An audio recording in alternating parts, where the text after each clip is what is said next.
They laughed when she stepped onto the firing line. The snobby shooters mocked her worn jeans and simple demeanor. But as Sarah Mitchell shouldered her rifle, silence fell across the range. No one expected what happened next. A single shot that would change everything. The sun peeked through the curtains of Sarah Mitchell's modest farmhouse kitchen, casting warm rays across the wooden table where she sat nursing her morning coffee. Family photos lined the walls. Generations of Mitchells standing proudly in hunting gear, rifles respectfully held, game displayed with honor. Her grandfather, father, and 3 brothers featured prominently, but Sarah appeared in just as many. At 35, Sarah's hands bore the calluses of someone who worked the land. Her face, though striking, carried a natural beauty unmarked by expensive products. She wore her auburn hair in a practical ponytail, a few strands always managing to escape and frame her face. "You sure about this, Saw?" Her father's voice crackled through the phone pressed between her ear and shoulder. "Dad, I've been shooting since I was 8, she replied, her voice carrying the confidence of someone who knew her worth even if she didn't broadcast it. "I know, sweetheart. You're better than all of us put together. But these competition folks, they can be mighty unwelcoming to newcomers, especially women." She finished his sentence, a hint of resignation in her voice. The silence on the other end confirmed it. Sarah sighed, running her finger along the rim of her coffee mug. "The regional championship is next month, Dad. I need to practice on a proper range with measured distances. Our back 40 just won't cut it anymore." Her father chuckled. "You've always been the determined one." After hanging up, Sarah walked to the old oak cabinet in the corner of the living room. The lock clicked open, revealing her grandfather's rifle, a classic bolt action that had been meticulously maintained and upgraded over the years. Nothing flashy, but in the right hands, devastatingly accurate. Sarah ran her fingers along the smooth wooden stock, worn from decades of use. This wasn't just a firearm, it was her heritage. Her grandfather had taught her father, and her father had taught her, passing down not just technique but respect.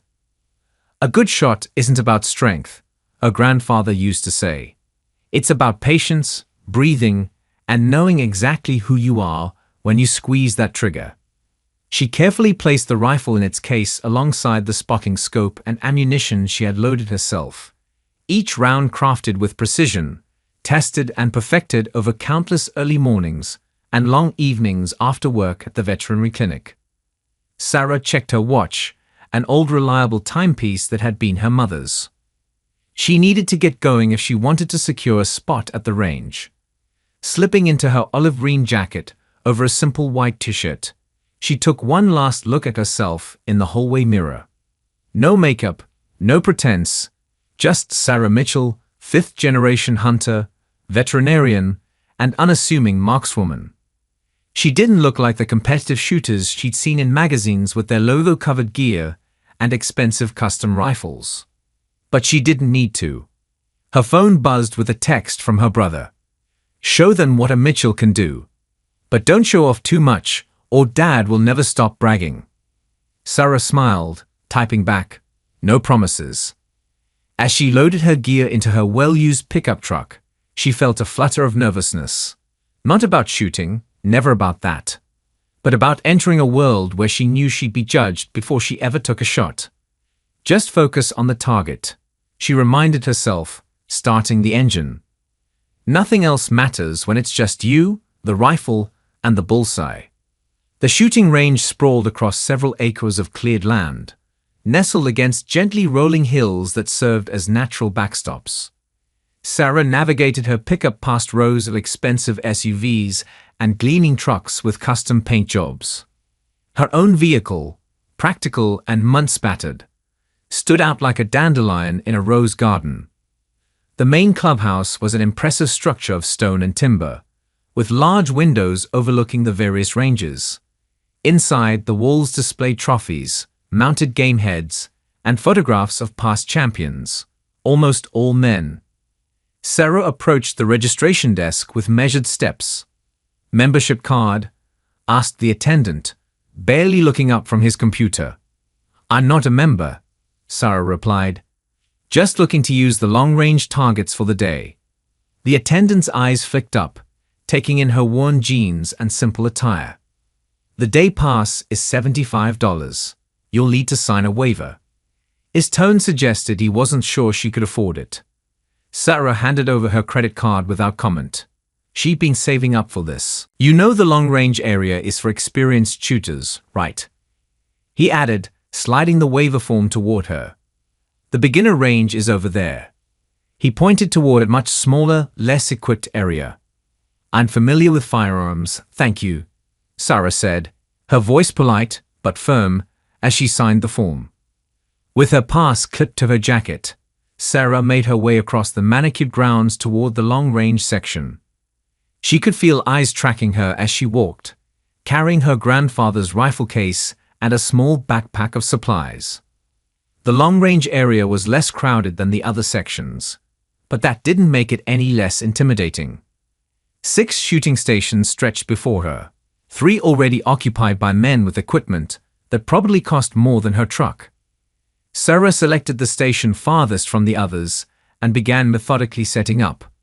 She unfolded her shooting mat, assembled her spotting scope on its tripod, and carefully removed her rifle from its worn leather case.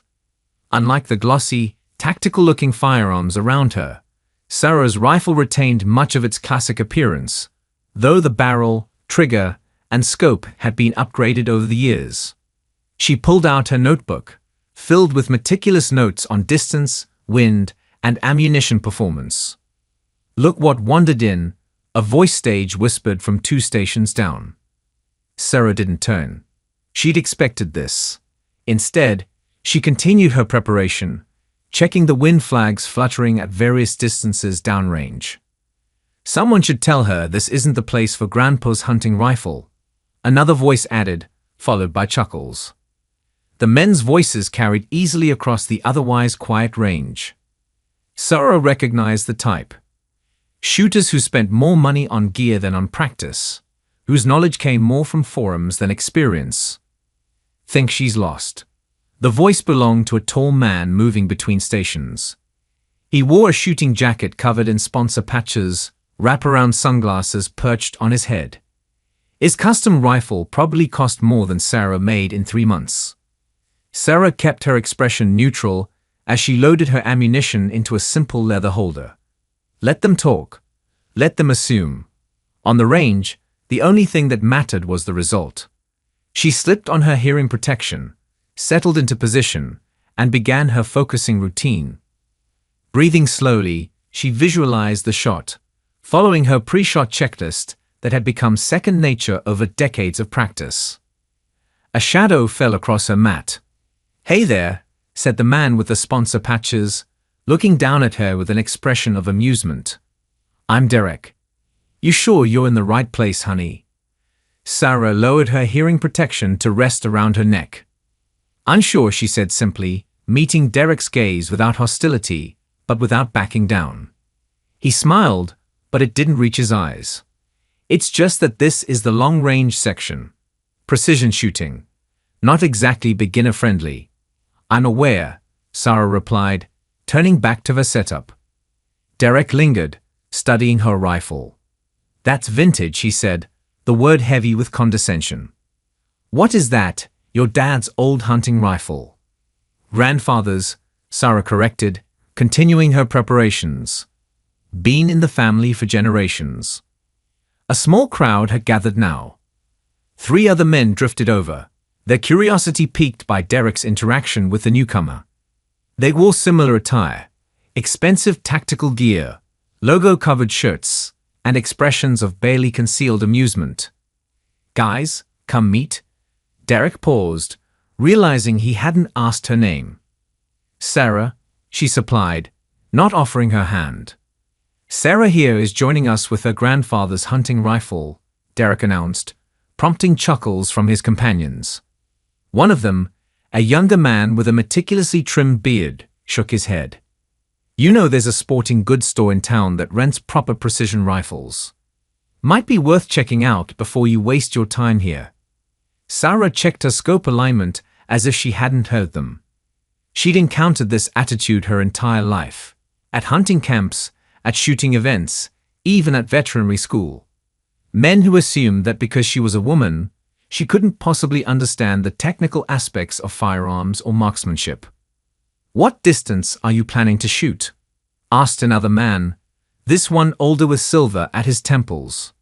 "Starting at 600 yards, then moving to 800 if things go well," Sarah answered calmly.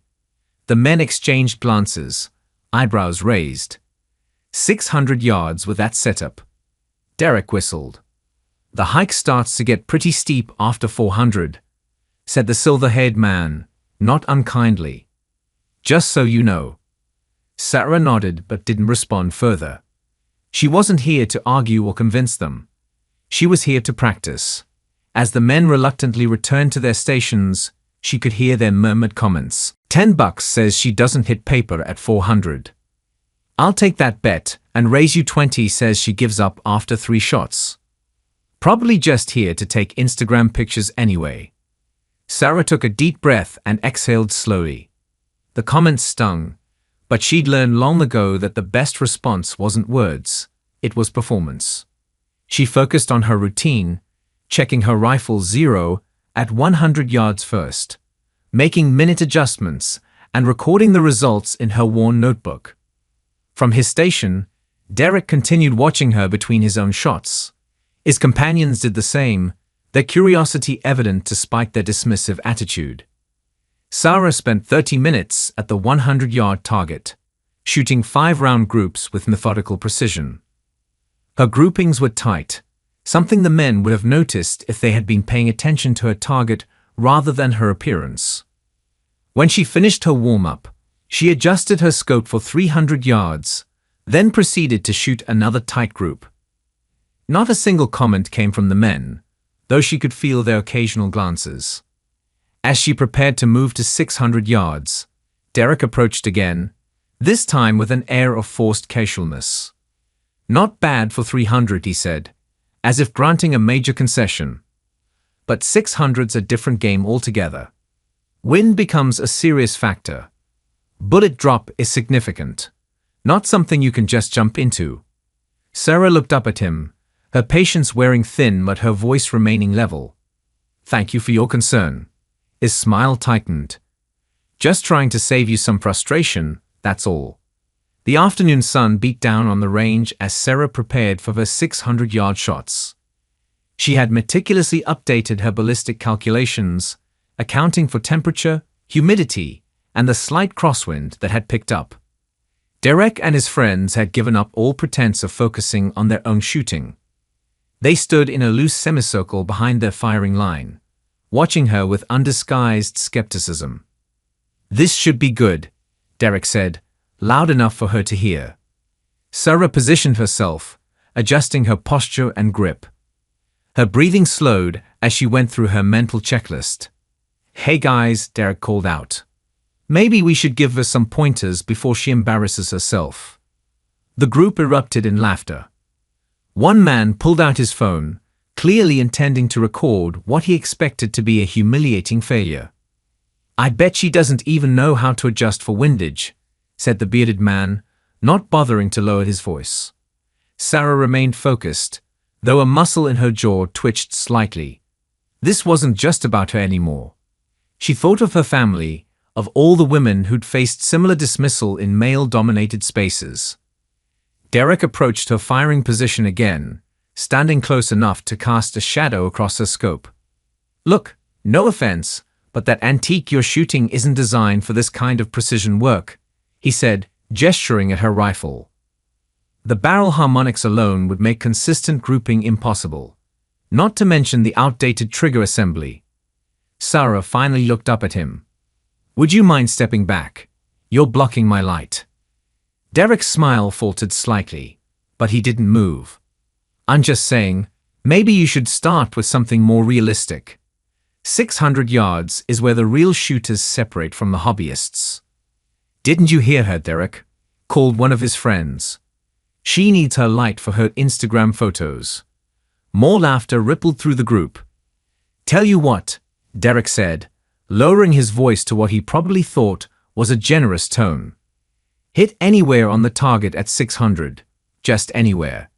And I'll personally sponsor your membership here. His friends snickered behind him. And if I don't?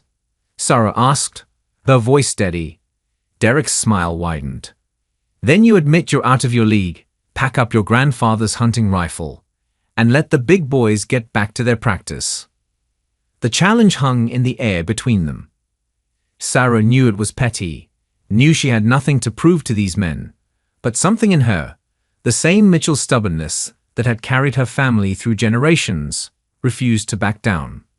One shot, she said finally. Derek blinked, clearly expecting her to decline. What?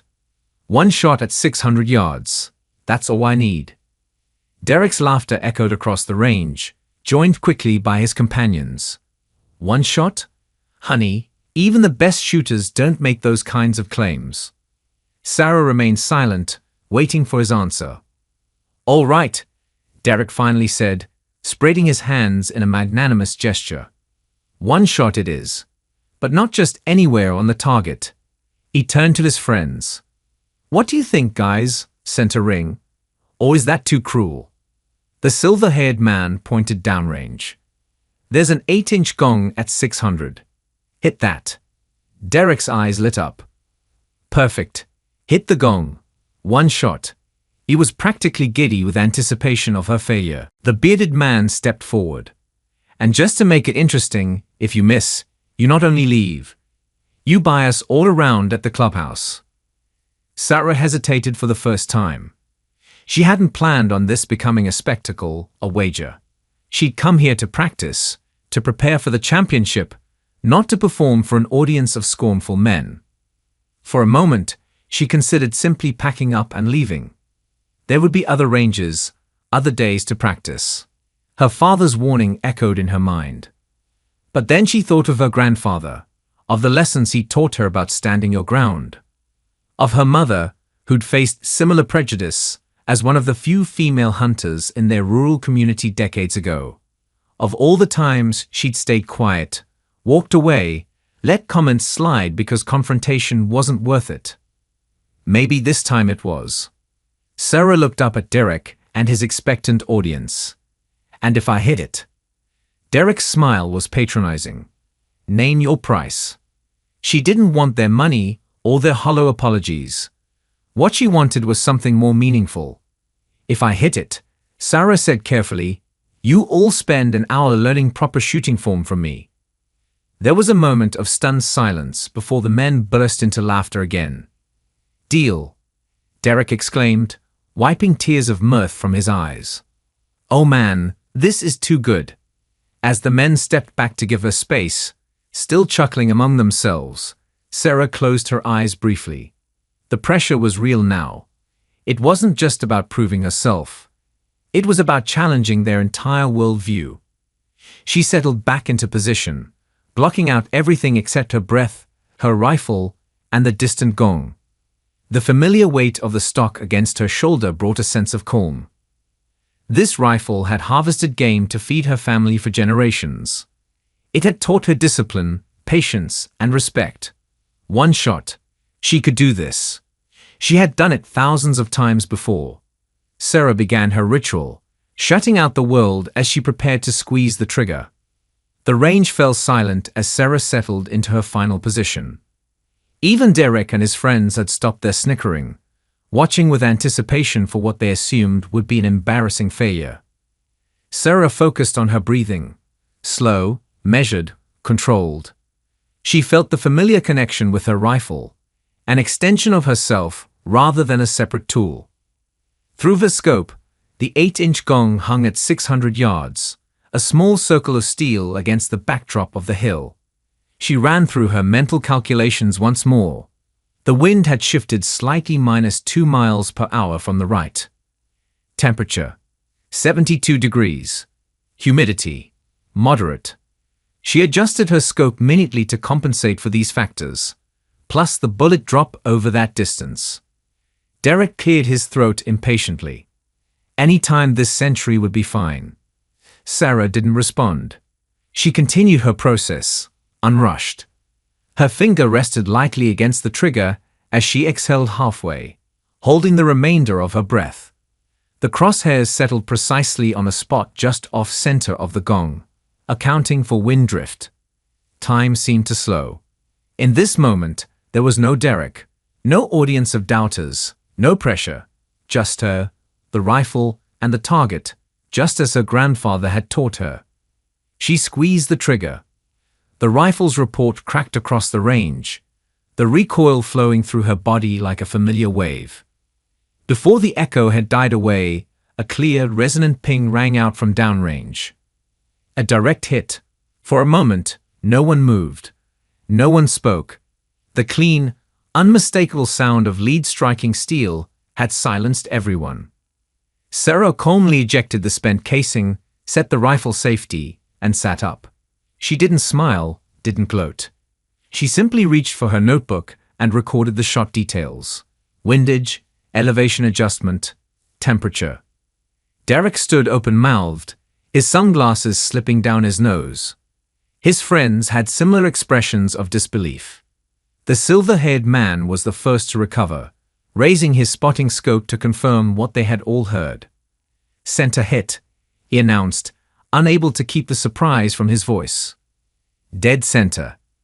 Sarah began reloading, preparing for her next shot as if nothing extraordinary had happened, as if she hadn't just done what many recreational shooters spend years trying to achieve consistently. That, Derek started, then stopped, seemingly at a loss for words. That could have been luck. Sarah chambered another round. Could have been, she agreed mildly. Before Derek could respond, she settled back into position, went through her entire process again with the same methodical precision, and fired a second shot. Another clear ping echoed across the range. "Jesus Christ," muttered the bearded man. Sarah fired a third shot, and a fourth, and a fifth, each one finding its mark with unerring accuracy.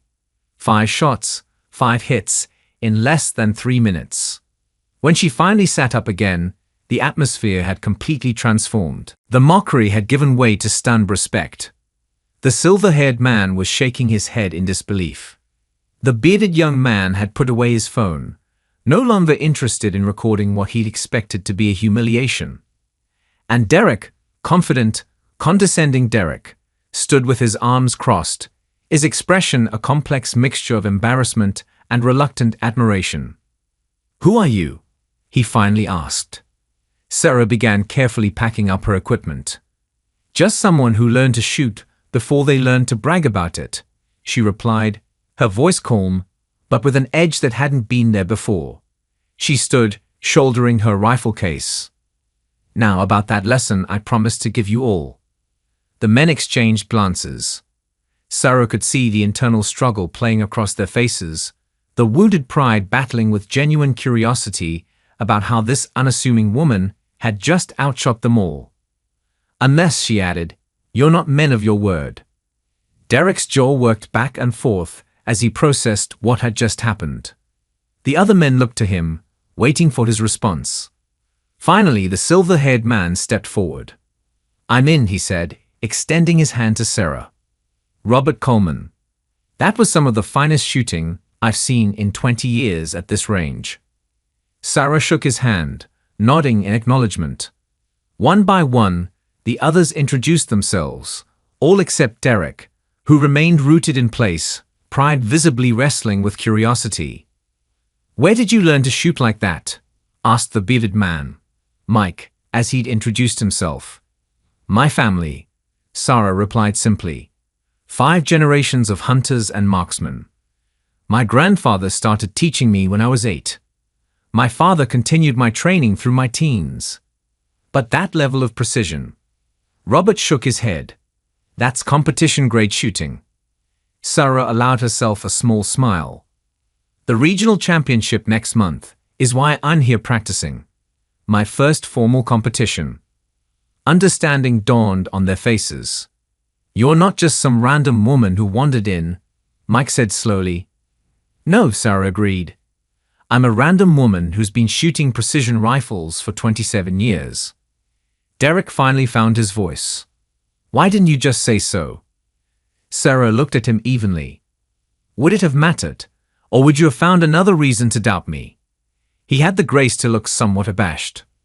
Well, Robert said, breaking the awkward silence, I believe we owe you an hour of our time. And speaking for myself, I'd be a fool not to take shooting advice from someone with your skill. For the next hour, Sarah guided the men through her approach to long-range shooting.